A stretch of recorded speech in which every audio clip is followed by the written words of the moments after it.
맥추감사주일이 뭘까를 한번 생각해 봤습니다. 맥추감사주일은 과연 무엇일까? 이렇게 생각해 봤는데, 상반기 동안 우리가 이제 주보에 나와 있는 것처럼 상반기 동안 지켜주신 하나님의 은혜에 감사하는 절기.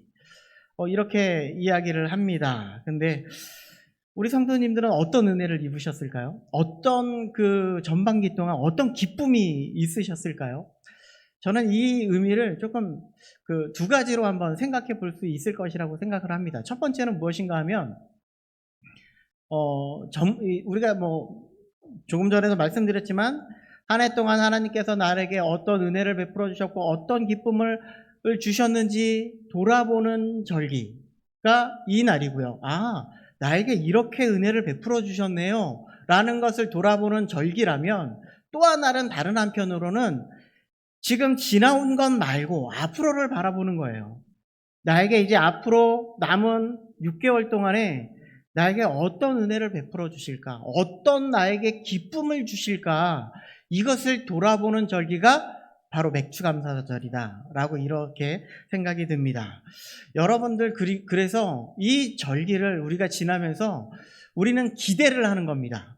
앞으로 하나님께서 나에게 무엇을 베풀어 주실까를 기대하며 기도하며 지내는 절기가 맥추감사절입니다. 그런데 오늘 본문도요, 이런 내용을, 어쩌면 이런 기대를 우리를 통해서 하나님이 기대하시고는 그 기대를 가지고 있는 내용이 바로 오늘 본문이기도 합니다. 제가 먼저 서론적인 이야기를 말씀드리려고 하는데요. 처음에 제가 목사님으로부터 휴가를 가신다고 이런 이야기를 들었습니다. 그러니까 이 설교를 해야 된다는 참 부담감이 참 많잖아요. 이 자리에 선다는 게 얼마나 힘듭니까?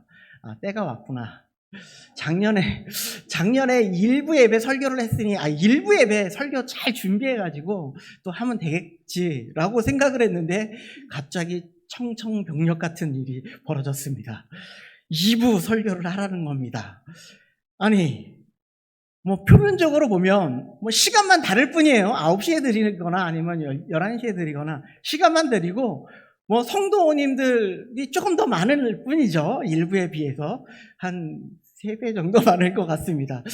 그것이 다를 뿐 크게 다른 거는 사실 없습니다. 그런데 또 하나 드는 생각은, 또 이런 생각이 좀 들었습니다. 왜? 차라리 1부, 2부를 다 시키지 왜 1부만 시키는 거야? 2부만 시키는 거야? 목사님이 나를 못 믿는구나. 자, 이런 생각이 들었습니다. 약간 좀 쓸데없는 생각이었습니다. 자, 그리고 혹시 제가 막 설교를 막 하면서 설교를 딱 하고 나니까 설교가 너무 은혜가 돼가지고 우리 성도님들이 저에게 너무 설교가 좋았다고 막 칭찬 세례를 할까봐 제가 또 성도님들에게 너무나 영향력을 막 끼쳐가서 성도님들이 이게 저에게 다 와가지고 좋은 설교 들었다고 이야기할까봐, 이런 마음이 들까봐, 내가 교만해질까봐, 그래서 2부 설교만 다 하도록 하지 않았나. 제가 이 이야기를 하는 것은 왜냐하면 이 폴 트립이라는 교수가 위험한 소명이라는 책을 쓰셨어요. 이 책을 쓰면서 목회자가 된다는 것은 그 자체로 굉장히 위험한 소명입니다 라고 이렇게 이야기를 합니다.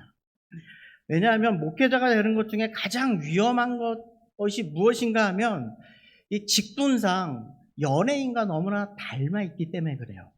연예인들 어떤지 여러분들 한번 잘 생각해 보시기 바랍니다. 사람들에게 인정을 받아야 하고 좀 인기가 좀 있어야 되고, 그래서 그것에 의존하면서 그것을 먹고 살아가는 사람이 바로 연예인들이라는 것이죠.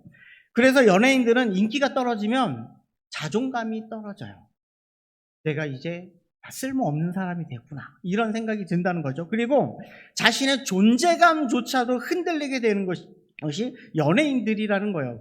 그러는 이유 중에 하나가 뭐냐면, 인기의 몰락으로 인해서 자신들에게 무엇이 오게 되냐면 두려움, 불안이 막 쌓이게 된다는 거예요. 그런데 목사님들도 사람들 앞에서 이렇게 설교를 해야 되잖아요. 그리고 또 성경 공부를 인도해야 되기도 하고요. 여러분들을 또 돌보는 일을 사역을 해야 됩니다. 뭐 신방도 해야 되고 여러분들의 어려움과 상황과 여러 가지 형편을 돌보는 일을 해야 하기 때문에, 그리고 또 이런 생각을 합니다. 목사님의 삶에는, 성도님들이 바라봤을 때 목사님의 삶은 어떠해야 된다고 생각하십니까? 조금 더 하나님께 더 영광을 돌리는 그런 삶이고 좀 더 거룩해야 될 것 같고 이런 삶을 살아야 되는 것이 맞다고 생각을 하시잖아요. 아니신가요? 네.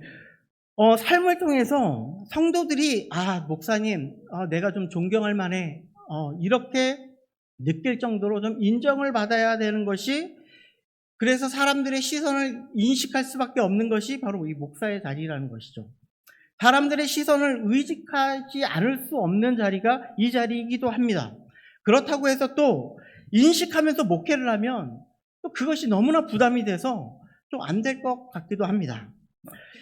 하나님이 아닌 사람에게 인정을 받는다는 것은 마치 너무나 교만한 모습인 것 같고, 이 나의 모습 자체가, 이 목회자로 걸어가는 이 자체가 너무나 이 하나님 앞에 이 불경건한 그런 사람인 것처럼 보이게 된다는 말입니다.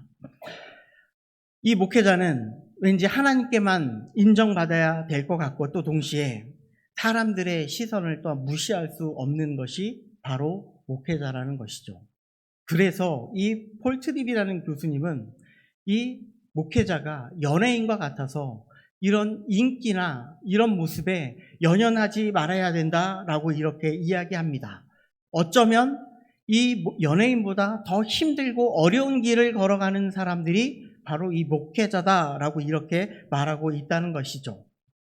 설교를 마치고 난 후에도 사람들의 반응에 낙심해서도 안 되고 사람들의 칭찬과 격려를 기대해서도 안 되는 사람들이 바로 이 목회자다라는 것을 이야기하고 있다는 것이죠.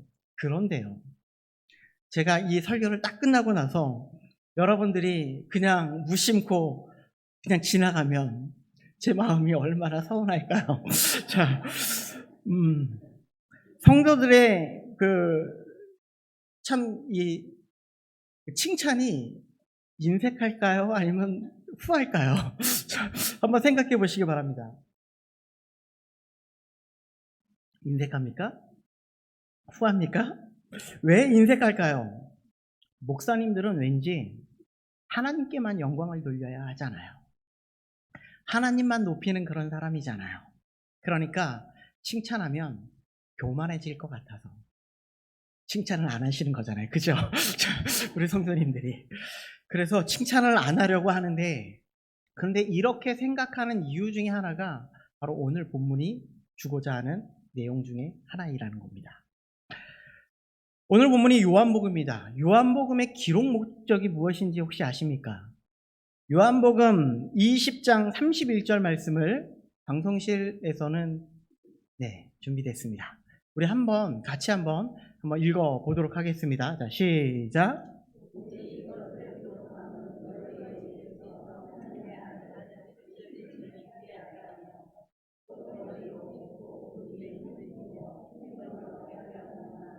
아멘. 자, 이 말씀은요, 여긴 아니고요. 네. 자, 이 말씀은요, 한마디로 이야기하면 예수님은 누구십니까? 라는 것을 이야기하는 거예요.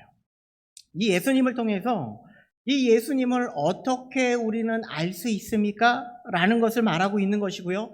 그런 이 예수님을 알아서 우리는 어떤 믿음을 가져야 합니까? 라는 것을 말하기도 하고요.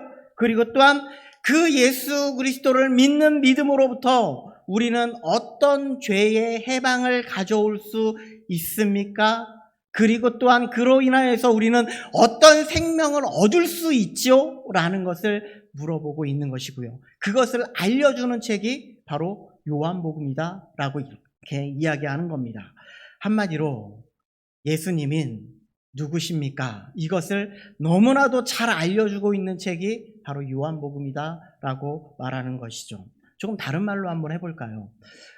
이스라엘 백성들에게 그들에게 있어서 가장 중요한 가장 정말 기대하고 고대하고 기다리고 있는 것 중에 하나가 무엇이었냐면 바로 메시아였습니다.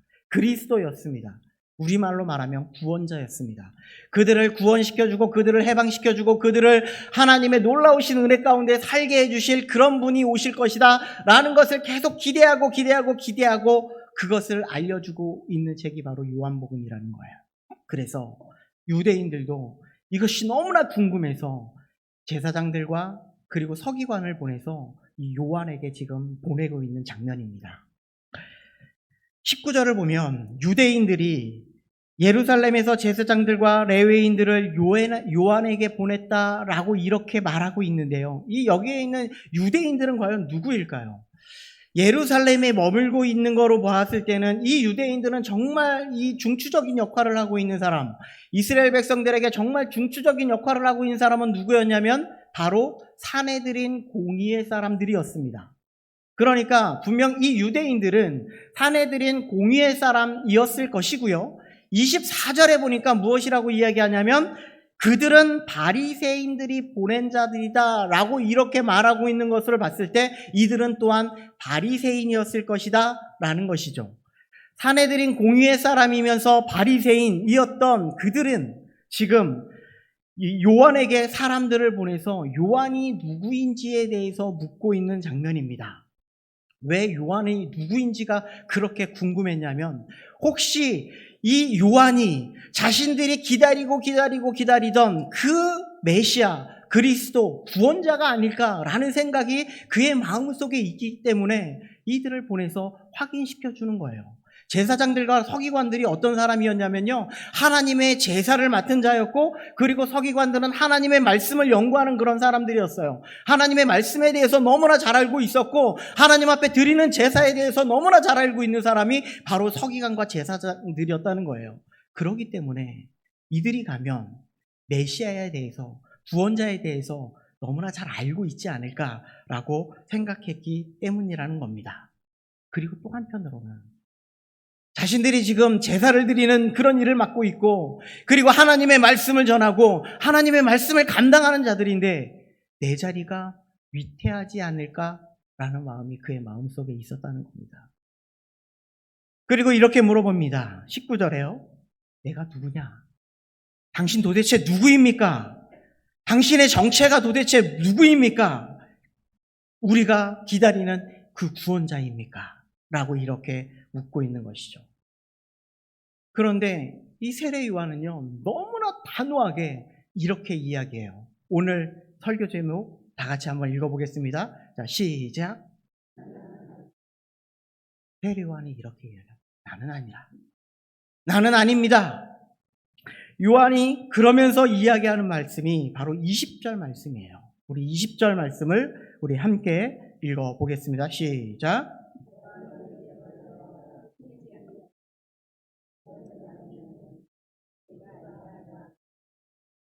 자, 이해하셨죠? 다 이해하셨죠? 드러내어 말하고, 요한이 드러내어 말하고 숨기지 아니하니 드러내어 하는 말이 나는 그리스도가 아니라. 요거를 좀 구분해서 한번 생각해 보면요. 나는 드러내어 말했다. 무엇인가를 드러내어 말했다는 겁니다. 그리고 숨기지 않았습니다. 내 마음속에 어떠한 것도 숨김이 없었습니다. 그리고 다시 드러내어 말했습니다. 이것을 드러내어라는 표현을 2번 강조하면서 이것은 정말 확실합니다라는 것을 이야기하고 있는 것처럼 내가 내 마음속에 어떠한 숨김도 없이 아무것도 숨김 없이 모두 다 드러내어서 말합니다. 나는 그리스도가 아닙니다. 나는 구원자가 아닙니다. 나는 메시아가 아닙니다. 라고 이렇게 이야기한다는 것이죠. 작년 체육대회 즐거우셨나요? 작년 체육대회 기억나시나요? 못 오신 분들도 분명히 있을 건데, 체육대회 때 축구를 했습니다. 믿음팀 대 소망팀. 소망팀이 너무나 잘했어요. 제가 믿음팀이었거든요. 믿음팀이 너무나 못해서 내가 들어가서 좀 뭔가를 만들어 봐야 되겠다라는 마음으로 제가 뛰었습니다. 공을 차고 나서 근데 좀 약간 분위기가 바뀌었어요. 꼴은 많이 먹었지만. 자, 그런데 이 공을 다 차고 난 다음에 나서 어느 성도님들이 막 와서 저한테 이야기를 합니다. 목사님이 들어오고 나서 완전 바뀌었어요. 이런 얘기를 하는 거예요. 못 보신 분들도 있죠. 네. 이렇게 이야기를 하는 거예요. 그런데 저는 지금까지 제 스스로가 공을 잘 찬다고 생각해 본 적이 없습니다. 정말 못 차요. 이렇게 이야기하면 목사님 진짜 공 잘 차나 보다 이렇게 생각하실까 봐 말씀드리는 겁니다. 그런데 그런 이야기를 들으니까 내 마음속에 어떤 마음이 들어가냐면 그럴 리가 있나요? 우리 팀이 잘해서 공을 이렇게 잘 찬 거겠죠. 열심히 하니까 그래도 이렇게 된 거겠죠. 라고 이렇게 말을 하면서 내 마음속에 내가 했으니까 이 정도 했지 라는 마음이 든다는 거죠. 그런데 요한은요, 이런 마음조차, 이런 아주 조금의 그런 마음조차 그런 마음이 없었다 라는 말이 지금 드러내어 말하고 숨기지 아니하니 드러내어 말한다 라는 표현이라는 겁니다. 나는 절대로 조금도 의심 없이 나는 그리스도가 아닙니다 라고 이렇게 이야기하는 겁니다. 그래서 여기 찾아온 제사장들과 서기관이 묻습니다. 그러면 너는 엘리야냐? 라고 묻습니다. 분명히 예수님은 이 세례 요한을 가리켜서 엘리야라고 분명히 이야기도 했습니다. 그런데 이렇게 묻고 있는 이유가 있어요. 우리 말라기 4장 5절 말씀을 우리 같이 한번 읽어보겠습니다. 자, 시작. 보라, 여호와의 크고 두려운 날이 이르기 전에 내가 선지자 엘리야를 너희에게 보내리니. 이 말씀이 무엇인가 하면 이 유대인들에게, 이스라엘 백성들에게 지금 마음속에 가지고 있는 것이, 우리가 성경에 죽음을 보지 않고 하늘에 올라간 사람이 딱 두 사람이 있죠. 누구죠? 에녹 그리고 엘리야. 엘리야가 죽음을 보지 않고 하늘로 올라갔기 때문에 이가 다시금 이 땅 가운데에 와서 지금 오실 메시아에 대해서 기름을 부을 것이다 라는 기대를 가지고 있었다는 거예요. 지금 유대인들이 그런 기대를 가지고 있었습니다.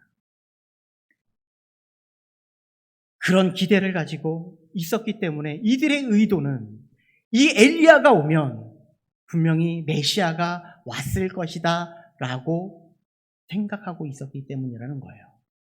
그런데 이 사도의 이 세례 요한의 마음속에는요, 그들의 마음을 너무나 잘 알고 있었어요. 그들의 의도가 너무나 분명하기 때문에 이렇게 이야기합니다. 나는 아니라. 나는 아니라. 그래서 또 묻습니다. 내가 그 선지자냐?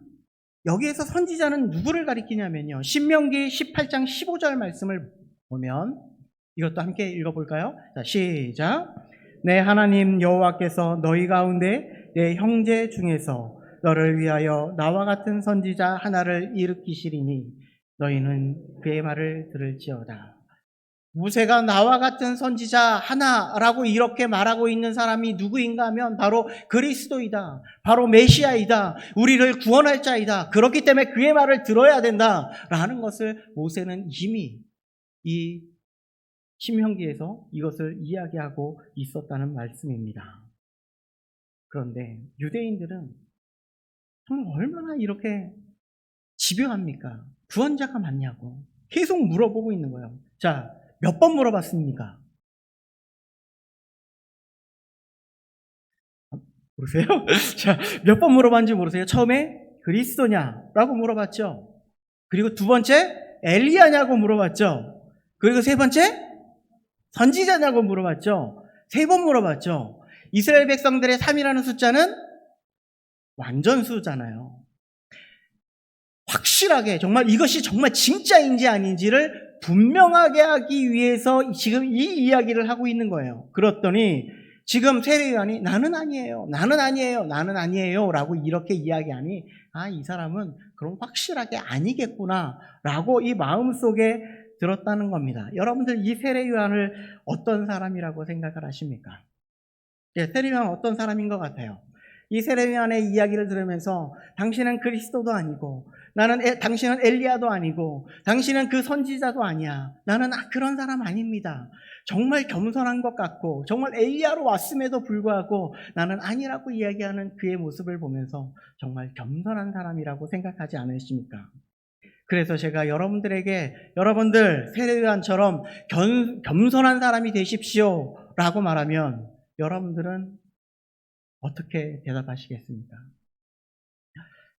그런데 이 세례요한은 지금 이렇게 나는 아닙니다 라고 이야기하는 것이 그것을 이야기하려고 하는 것이 아니라 세례요한은 자신에게 주어진 것이 무엇인지 알고 있습니다 라는 것을 말하고 있는 거예요. 자신을 왜 불러주셨는지, 자신을 어떻게 사용하실지 너무나 분명하게 알고 있었기 때문에 그래서 세례요한은 나는 아닙니다. 나는 하나님의 뜻을 따라서 그 뜻을 너무나 잘 알고 있어서 나는 그 뜻에 순종하며 나아가는 자일 뿐입니다 라는 것을 이야기하고 있는 것이죠. 그런데 세례요한만 이렇게 불렀을까요? 우리들은 어떻게 불렀을까요? 우리를 부르신 이유는 이사야서 43장 21절의 말씀에 보면 이 백성은 내가 나를 위하여 지었나니 나를 찬송하게 하려 합니다. 오늘 찬양대가 찬양 불렀죠. 그런데 거기에 찬양이 가사 보니까 우리는 주의 백성, 우리는 구원받은 백성 이런 찬양이 있고 그리고 뭐라고 얘기해요? 하나님을 찬양해, 찬양해, 찬양해. 이것이 지금 찬양의 가사예요. 우리에게 주신 우리를 부르신 이유는 하나님 앞에 이 찬양하는 것, 하나님 앞에 예배하는 것, 하나님 앞에 영광 돌리는 삶, 이 모든 삶을 살아가게 하기 위해서 우리를 예배자로 하나님께서 부르시게 하기 위해서 우리를 불러주셨다 이 말씀을 하고 있는 거예요. 하나님은 우리를 보면서 그러면서 기대를 하는 겁니다. 우리 성도님들은 아마 자녀들을 많이 키우셨을 건데요. 저에게도 아들 하나, 딸 하나가 있습니다. 우리 자녀를 키우는 거에는 딸 키우는 재미가 쏠쏠하죠. 자, 우리 딸아이가 처음에 아들도 그랬었겠지만 아들은 잘 기억이 안 납니다. 그런데 자, 딸이 이렇게 커가면서 저에게 처음으로 아빠라고 불렀어요.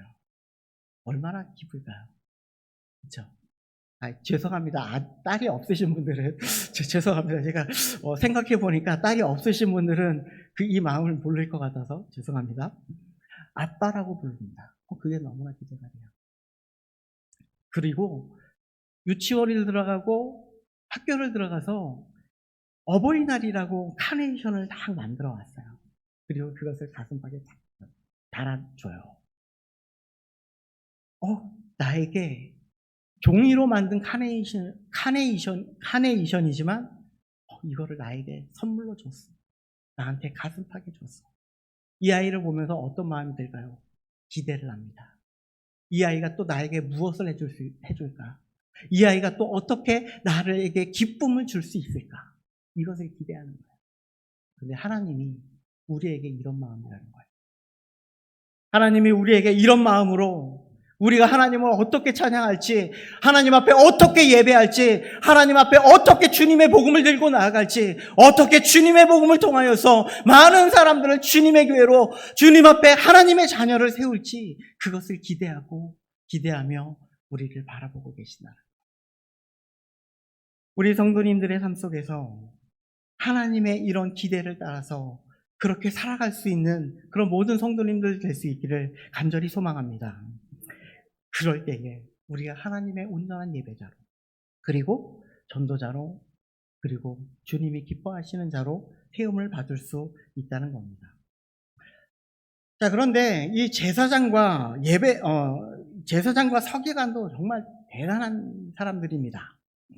아니라고 했으면, 나는 아닙니다, 그런 사람 아니에요 라고 했으면 어떻게 해야 돼요?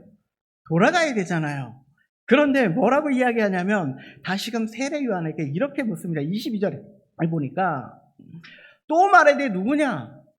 당신은 도대체 메시아도 아니고 엘리야도 아니고 그리고 그 선지자도 아닌데 당신은 도대체 누구냐? 이렇게 물어보고 있는 거예요. 자, 그러면서 세례요한은 이렇게 대답을 하죠. 우리 23절 말씀을 함께 읽어보도록 하겠습니다. 자, 시작.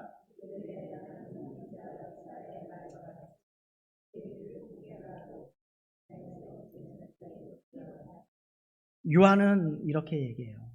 저는요, 소리입니다. 저는요, 소리입니다. 이렇게 얘기하는 거예요. 소리가 어떤 역할을 하는지 여러분들 잘 생각해 보시기 바랍니다. 상대방에게 분명하게 내가 전달하고자 하는 내용을 이야기하는 것, 이것이 바로 소리의 역할이라는 거예요. 자, 만약에 제가 뭐라고 했어요? 안 들리시죠? 소리가 이런 겁니다. 하나님의 복음을 선포하는 이 소리라는 것은 상대방에게 확실하게 그것을 알고 듣고 분명하게 인지하여서 그것이 무엇인지 알고 행하게끔 하는 것이 바로 소리의 역할이라는 거예요. 그런데 소리의 특징도 있습니다. 소리의 특징은요, 드러나지 않습니다. 소리는 한번 외치고 나면 그로 인하여서 사라지는 겁니다. 산 위에 올라가 보셨죠? 야호 해보셨죠? 돌아오죠, 소리가. 아니네요, 안 사라지네요. 그런데 종국에는 없어집니다. 그리고 더 최고인 것은 뭐냐면 사라지는 겁니다. 여기에 있는 설교자도 마찬가지이고 어느 누구도 마찬가지이지만 하나님의 복음을 전하고 전도를 해와서 그 사람이 들어왔다고 해서 내가 전도했으니 이 사람에 대해서 내가 무슨 어떠한 그런 것을 행하려고 하면 거기에서는 점점 시험에 들기 마련이라는 겁니다. 그렇기 때문에 하나님의 복음, 하나님의 소리는 하나님의 소리로 전파되고 그들에게 확실하게 전달되고 난 이후에 사라지는 것이 합당하다라고 이렇게 이야기합니다. 이것은 우리에게도 똑같이 이야기하는 거예요. 우리의 삶을 통해서 우리가 드러나는 것 하나님이 원하시지 않으세요. 우리가 높임받는 것 하나님이 원하시지 않습니다. 하나님이 진정으로 원하시고 하나님이 진정으로 원하시는 것, 그것이 있다면 하나님만 높임을 받고 하나님만 영광을 받으시는 것, 하나님만 드러나는 삶을 사는 것, 우리의 모든 삶을 통하여서 하나님이 드러나는 그런 삶을 통하여서 우리가 하나님이 기뻐하시는 삶을 살겠다라고 이렇게 말씀하는 것이죠. 우리가 하나 되지 못하면요, 자꾸 우리가 드러내기 때문에 그래요. 지난 주일 오후 예배 때 원로 목사님이 이렇게 이야기하셨죠. 내가 그리스도와 함께 십자가에 못 박혔나니 그런즉 내가 사는 것이 아니오. 이것은 무엇을 이야기합니까? 내가 죽어져야 된다는 거예요. 우리는 이미 그리스도와 함께 십자가에 함께 죽은 자들임인데 우리는 왜 자꾸 살려고 하는지 모르겠다고 그것을 이야기하는 거예요. 우리가 살아날 수 있는 유일한 이유는 예수 그리스도의 부활의 능력으로 말미암아 그것을 통하여서 우리는 살아날 수 있다라는 것을 말씀해 주고 있는 것이죠. 한번 생각해 보시기 바랍니다. 나는 내가 정말 내가 드러나고 있는 삶을 살아나가고 있는가? 예수님을 드러내며 살아가고 있는가? 그것을 한번 여러분들 점검해 볼 수 있는 그런 시간이 되었으면 좋겠습니다. 여러분들의 모든 삶을 통하여서 예수님만 온전히 드러나고 하나님께만 영광을 돌릴 수 있는 그런 예배자가 될 수 있기를 주님의 이름으로 축복드립니다. 마지막으로요. 자, 너무나 안타까운 현실은요. 아까 제사장과 서기관들이 누구라고 이렇게 이야기를 드렸냐면 바로 하나님의 말씀을 맡은 자, 하나님의 제사를 맡은 자였어요. 그런데 25절을 보니까 내가 만일 그리스도도 아니고 엘리야도 아니고 그 선지자도 아닌데 왜 세례를 줍니까? 라고 이렇게 물어보는 거예요. 이 질문에 의도가 있어요. 누가복음 3장 3절에 보니까 요한이 요단강 부근 각처에 와서 죄사함을 받게 하는 회개의 세례를 전파하였다 이렇게 말하고 있거든요. 이 세례는요, 요한이 주는 세례는요, 회개하라 천국이 가까이 왔느니라, 여러분들이 우리가 모두 회개의 자리로 나와야 된다라는 그런 소리의 목소리였다라는 것을 말씀해 주고 있어요. 이 세례를 통하여서 우리는 죽어지고 이제 나는 없습니다라는 것을 보여주는 그런 회개의 자리다, 죄사함의 자리다라는 것을 말씀해 주고 있는데, 지금 제사장과 지금 서기관들은 하나님의 말씀을 맡은 자, 그리고 그들이 이스라엘 백성들이 죄사함을 받으려면 어디에 와야 되냐면요, 성전에 와서 동물을 잡아다가 그것을 죽여야지만이 죄사함을 받을 수 있거든요. 구약의 말씀이 그렇게 말씀하고 있거든요. 그런데 그렇지 아니하고 회개의 세례를 준다고요? 그러니 왜 세례를 주냐고 묻고 있는 겁니다. 그리고 그때 당시에 이 제사장들에게 특권 중에 특권이 무엇인가 하면 이 성전 안에서 물건을 팔아서 그 물건을 통하여서 이득을 얻는 거예요. 자신들의 자리가 설 곳이 사라지고 만다는 겁니다.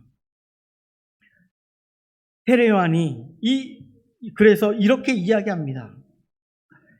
세례 요한은 계속해서 이렇게 말합니다. 너희 가운데 너희가 알지 못하는 한 사람이 있었다. 그 사람은 내 뒤에 오시는데 나는 그의 신발끈을 풀기도 감당하지 못한다. 당신은 하나님에 대해서 분명하게 알아야 함에도 불구하고 알지 못한다. 여기에는 두 가지 의미가 숨겨져 있습니다. 첫 번째는요, 너희들은 제사장으로서 하나님을 잘 아는 자로서 어떻게 예수님에 대해서 모를 수 있습니까? 라는 것을 말씀하고 있어요. 하나님의 말씀을 맡아 가진 자들, 선지자들이 어떻게 이야기하고 있는지 다 알고 있는 그들이 어떻게 이사야가 이야기하고 있는 그 말씀을 모를 수가 있어? 어떻게 선지자들이 그렇게 이야기하고 있는 내용을 너희들은 모를 수가 있어? 이것을 이야기하고 있는 거예요. 너희들이 그것을 알았다면, 하나님의 그 말씀을 너희들이 알았다면 오리라고 한 그 엘리야를 알았을 것이고, 그리고 우리를 위해 오신 메시아를 알았을 것이다 라는 것을 말씀해주고 있죠. 너희들은 영적 소경이야, 이것을 말씀하고 있는 겁니다. 그래서 너희들이 알지 못하는 그분이 누구인지 내가 알려줄게, 이것이 두 번째 의미라는 거예요. 자, 그래서 뭐라고 이야기하냐면 이렇게 이야기합니다. 나는 그의 신발끈을 풀기도 감당하지 못하는 사람이다. 이 세례 요한은요, 자기 자신을 소개하면서 이렇게 말하는 거예요. 이때 당시에 신발끈을 푸는 사람들은요, 종이 하는 일이었어요. 아니면 제자가 스승에게 이 모습을 보이면서 이런 모습을 보이면서 하는 행동이라든가, 아니면 주인에게 하는 일이 바로 신발끈을 푸는 일이었습니다. 그런데 세례 요한은요, 나는 그분의 제자로도, 나는 그분의 종으로도 감당 못할 티끌 같은 존재입니다. 이것을 말씀하고 있는 거예요. 그분이 왜요? 예수님이기 때문에. 그분이 왜요? 전능하신 하나님이기 때문에. 그분이 무한하신 하나님이기 때문에. 그분이 거룩하신 분이기 때문에 내가 그 모든 것을 감당할 수 있는 그런 사람이 아닙니다. 이것을 말씀해 주고 있다는 것이죠. 세례 요한은요, 철저하게 나는 없습니다. 나는 아무것도 아니에요. 그런데요, 세례 요한만 이랬는 줄 알았는데 사도 바울도 이렇게 고백하고 있더라고요. 에베소서 3장 8절 말씀에 보니까 모든 성도 중에 지극히 작은 자보다 더 작은 나에게 이 은혜를 주셨다. 우리가 모두 다 지극히 작은 자이지만 그 중에서도 내가 최고다. 작은 자이다. 이것이 바울의 고백이었습니다. 그런데 복음을 위해 평생을 살아왔던 모든 성도님들, 모든 믿음의 사람들, 모든 하나님의 사람들이 바로 이 고백을 하고 있어요. 나는 아무것도 아니다. 그리고 예수 그리스도를 통해서 구원의 은혜와 복음의 능력을 경험한 우리들도 바로 이 고백을 해야 된다 말씀하고 있는 겁니다. 말씀을 통해서 우리가 드러나기보다 하나님이 드러나고 하나님만 높이고 예수님만 드러날 수 있기를 간절히 소망합니다. 우리를 통해 예수 그리스도의 십자가의 은혜와 부활의 능력이 나타나길 간절히 소망합니다. 그럴 때에 나는 없고 오직 주만 사는 그런 놀라운 일들이 여러분들의 삶을 통하여서 벌어질 겁니다. 이 모든 일을 경험할 수 있는 우리 모든 성도님들 되시기를 간절히 소망합니다. 기도하겠습니다.